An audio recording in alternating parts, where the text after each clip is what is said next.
Assalamualaikum warahmatullahi wabarakatuh. Halo teman-teman, selamat datang kembali di podcast kita dari kelompok 5. Aku Nabila Durahayu, Dan aku Citra Cahyani. Aku Mela Mulyana Saputri. Nah, di episode kali ini kita akan membahas tentang sejarah dan tujuan akuntansi manajemen berdasarkan buku karya Sebea Rizka Manurung dan tim. Topik ini sangat penting karena akuntansi manajemen bukan hanya tentang pencatatan angka, tetapi juga menjadi alat strategis bagi manajer dalam pengambilan keputusan perusahaan. Yuk langsung kita mulai pembahasannya. Mela, sebenarnya bagaimana awal mulanya muncul akuntansi manajemen? Berdasarkan penjelasan dalam buku, akuntansi manajemen berkembang seiring dengan pertumbuhan pihak eksternal seperti pemilik dan kreditur. Namun, ketika perusahaan berkembang dan proses produksi menjadi semakin kompleks, manajemen membutuhkan informasi yang lebih rinci untuk mengendalikan biaya dan meningkatkan efisiensi.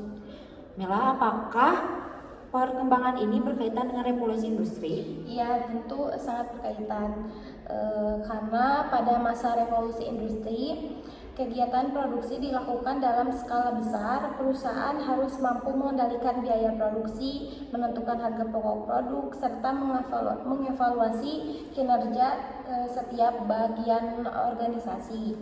Dari sinilah akuntansi manajemen mulai berkembang sebagai alat bantu internal bagi manajemen, bukan sekadar alat pelapor keuangan. Jadi bisa disimpulkan bahwa si akuntansi manajemen ini mungkin muncul karena kebutuhan internal perusahaan yang semakin kompleks dan tidak lagi cukup hanya mengendalikan laporan keuangan konvensional saja ya? Ya, benar sekali. Seiring berjalannya waktu, fungsi akuntansi manajemen itu semakin luas ya, karena tidak hanya berfokus pada biaya produksi, tetapi juga pada perencanaan strategi dan evaluasi kinerja perusahaan secara keseluruhan. Sekarang kita masuk ke tujuan akuntansi manajemen. Citra, apa saja sih tujuannya utamanya? Secara umum, tujuan utama dalam akuntansi manajemen ini menyediakan informasi yang relevan dan tepat waktu bagi manajemen dalam menjalankan fungsinya. Ada 3 tujuan utamanya. Yang pertama itu ada membantu perencanaan, membantu pengendalian, dan membantu pengambilan keputusan. Bisa dijelaskan satu persatu, Citra? Oleh yang pertama itu dalam fungsi perencanaan informasi akuntansi itu, manajemen itu digunakan untuk menyusun anggaran, menetapkan target penjualan, serta merencanakan laba yang ingin dicapai. Yang kedua itu ada fungsi pengendalian. Nah, manajer ini membandingkan antara rencana yang telah ditetapkan dengan hasil yang aktual.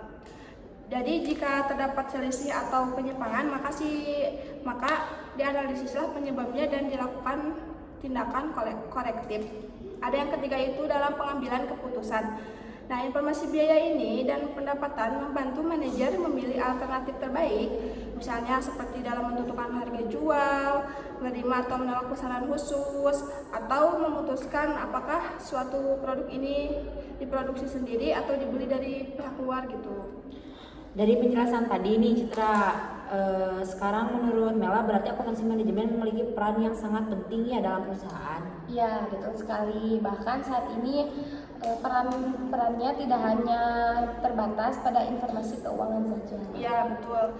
Karena akuntansi manajemen juga mempertimbangkan juga informasi non keuangan ya, seperti efisiensi proses kerja, produktivitas karyawan, kualitas produk, dan kinerja setiap departemen.